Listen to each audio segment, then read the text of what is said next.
चुन्नू मुन्नू और टेडी को फिर से हैंड फीड करवाया, क्योंकि ये लग रहा है प्री मैच्योर बेबी टाइप का है।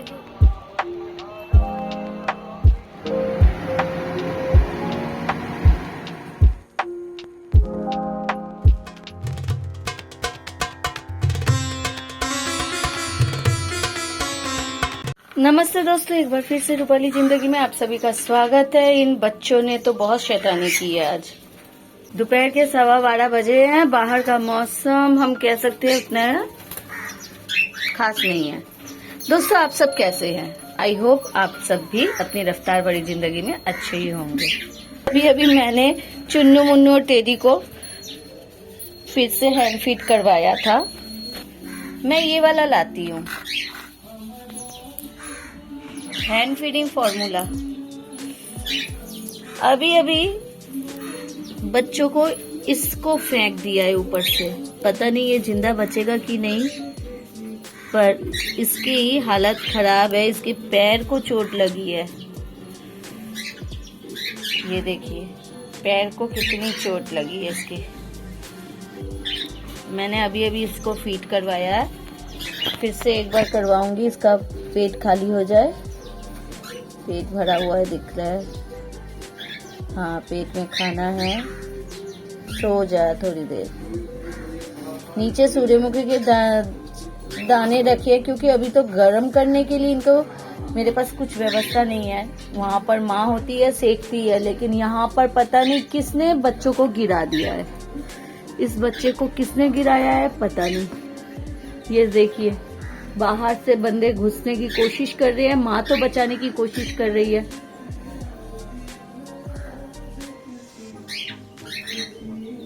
आज इसीलिए इनके चक्कर में मेरा समय बीत गया और दोस्तों व्लॉग स्टार्ट नहीं हो पाया।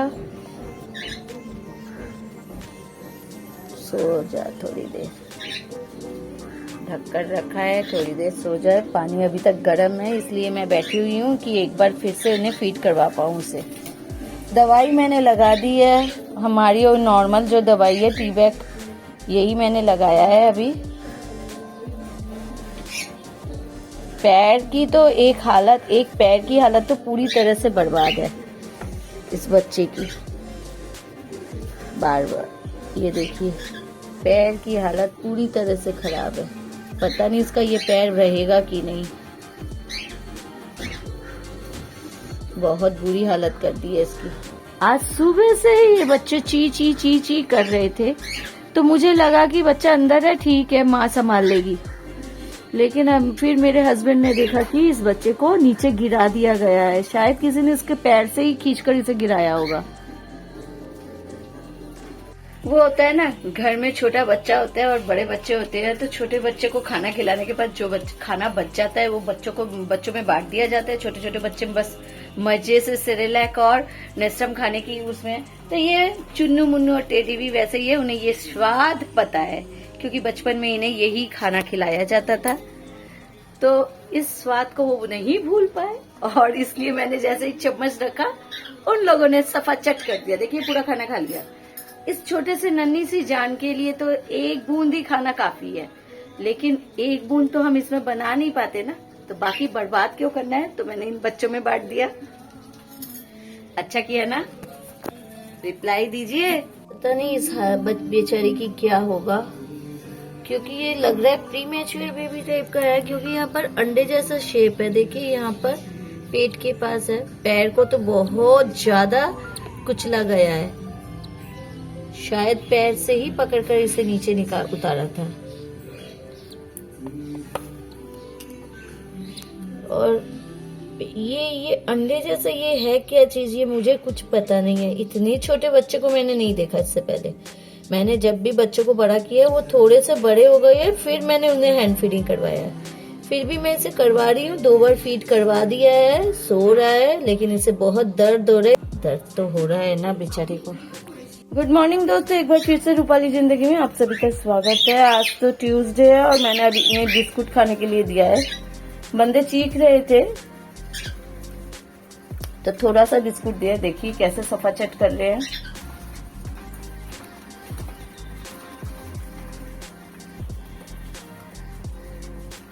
कल तो एक बच्चे को इन लोगों ने मार ही डाला। मैं बचा नहीं पाई, कोशिश की थी, 2-3 बार फीड करवाया भी था मैंने, पर इतनी बुरी तरह से वो बच्चा जख्मी था ना, पूछिए मत, जिस वजह से उसकी डेथ भी हो गई। बहुत ही छोटा था, 2-3 दिन का ही होगा, और बहुत ही बुरी तरह से उसके पैर को कुचला गया था। मतलब शायद किसी ने निकालने की कोशिश की थी अंदर से, तो पैर के बल से शायद निकाला होगा, पता नहीं कैसे किया था, लेकिन बहुत ही बुरी तरह से उसे चोट लगी थी, बचा नहीं पाई। दोपहर के बाद वो मर गया।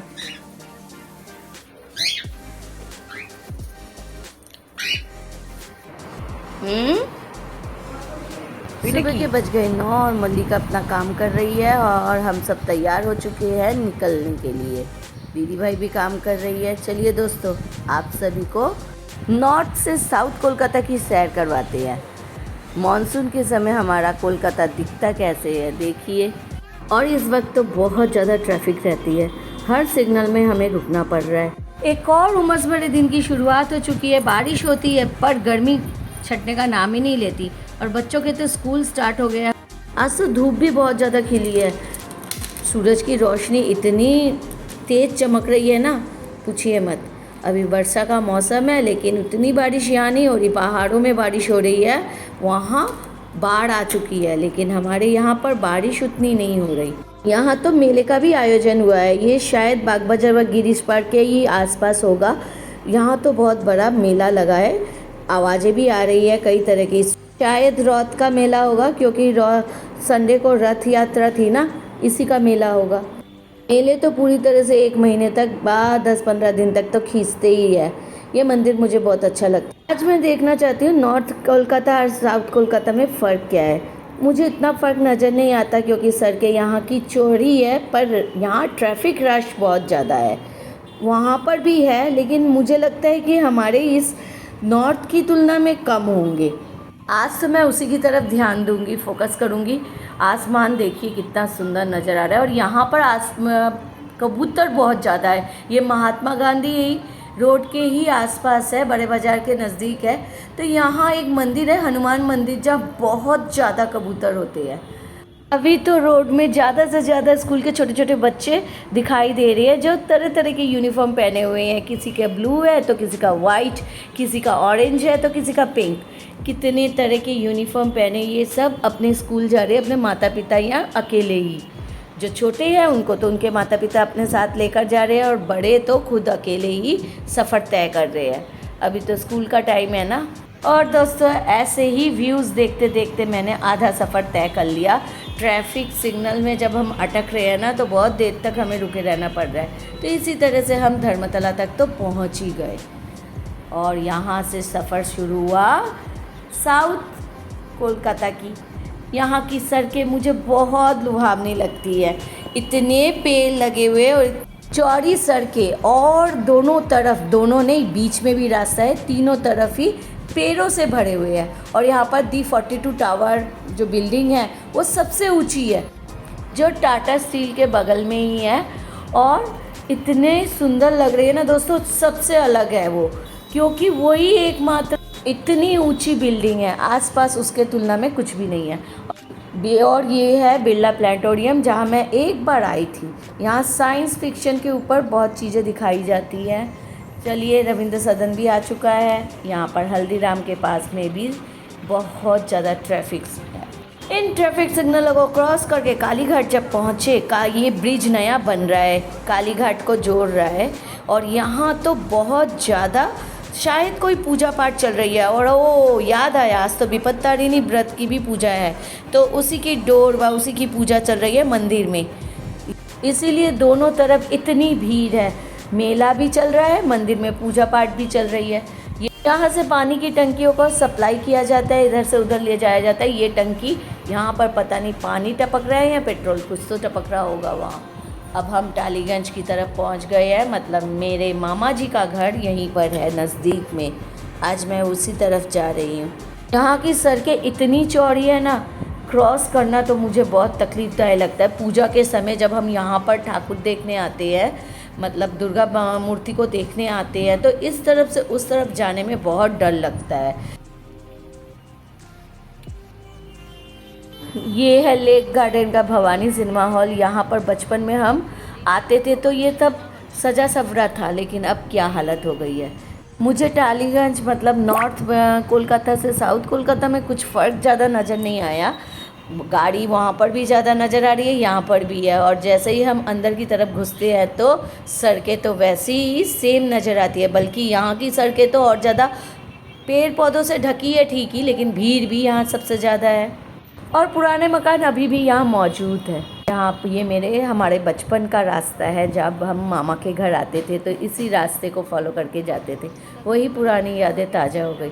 चलिए पहुँच गए हम मामा के घर। वहाँ काम हो गया, हम निकल चुके हैं। अभी हल्की फुल्की बूंदाबांदी हो रही है। कितनी आश्चर्य की बात है कि इतनी धूप खिली हुई है फिर भी बूंदाबांदी हो रही है, बारिश की बूंदें गिर रही है। दोपहर के 1 बज गए हैं। तपती धूप से शायद हमें थोड़ी देर के लिए राहत देने के लिए सूर्यदेव को भी तरस आ गया होगा, इसलिए वो थोड़ा सा पानी बरसा रहे हैं। कालीघाट के नज़दीक यहाँ तो बहुत बड़ा मेला लगा हुआ है।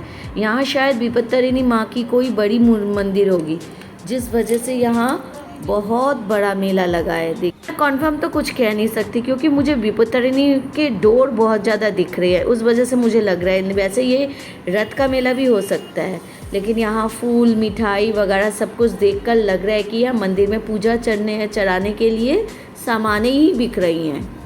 मतलब नॉर्थ और साउथ की ईश्वर के प्रति मान्यताएं भी समान रूप से है। और लो बातों बातों में तो धर्मतला पहुँच गए। आधा सफ़र तय हो गया और आधा सफ़र बाकी है। चलिए घर पहुँच जाते हैं, फिर बातचीत होगी। शाम के 5 बजे है और मैं रात के खाने की तैयारी कर रही हूँ। रात के खाने में फिश अंडा है, जिसे हम माछे डीम कहते हैं, और उसमें अदरक लहसुन मिर्च का पेस्ट, कश्मीरी लाल मिर्च, धनिया पाउडर, हल्दी, नमक, मिर्च, गरम मसाला, जीरा पाउडर सब कुछ मैंने डाल दिया। सिर्फ बाकी है बेसन। थोड़ा सा बेसन दूंगी, फिर इसे मिलाकर पकोड़े बनाएंगे। चलिए बना लेते हैं। बेसन और थोड़ा सा खाने का सोडा मैंने डाला है। अब इसमें जो नम्स आ गई है, मतलब वो बेसन के वो छोटे छोटे वो बन गए हैं गोले, तो उसी को मैं वो कर रही हूँ। देखिए मेरा बैटर बन गया। अब चलिए पकोड़े झटपट बना लेते हैं। आज तो बहुत ज़्यादा गर्मी थी दोस्तों, बाहर निकले थे तो हालत ख़राब हो गई। जब घर लौटे तो पूरे तरह से ही हमारे 12 बज चुके थे। मतलब इतनी धूप निकली थी, इतनी धूप। पूरे रास्ते ही 1.5 घंटे का सफ़र था। पूरे सफ़र में बादल कभी दिखे ही नहीं। पूरी तरह से धूप को हम लोगों ने झेला। बहुत तकलीफ़ भी हुई, लेकिन आज जाना ज़रूरी था।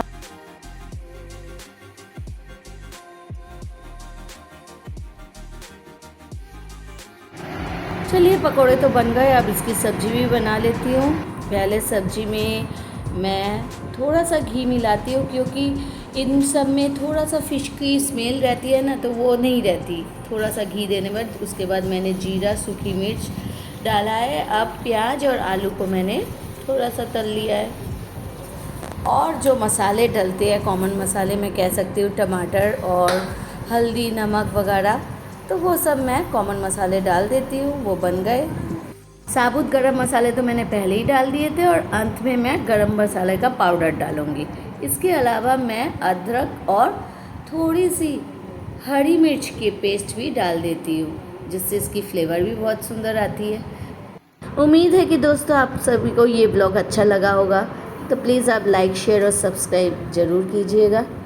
बेल आइकन दबाइए, जिससे नया नोटिफिकेशन दोस्तों आप तक पहुंच जाए। कल फिर दोस्तों नए ब्लॉग के साथ आप लोगों से मुलाकात होगी, क्योंकि आज का ये ब्लॉग तो मैं ख़त्म कर रही हूँ। और मेरे नॉर्थ से साउथ कोलकाता जाने के सफ़र को अगर आप सभी को अच्छा लगा है तो प्लीज़ लाइक बटन ज़रूर दबाइए। चलिए दोस्तों ब्लॉग ख़त्म करने का वक्त हो गया है। कल फिर नए ब्लॉग के साथ आप लोगों से मुलाकात होगी। तब तक के लिए गुड नाइट। सेफ रहे, स्वस्थ रहे। गुड नाइट दोस्तों। चलिए इसके साथ मेरी सब्जी भी बनकर तैयार है।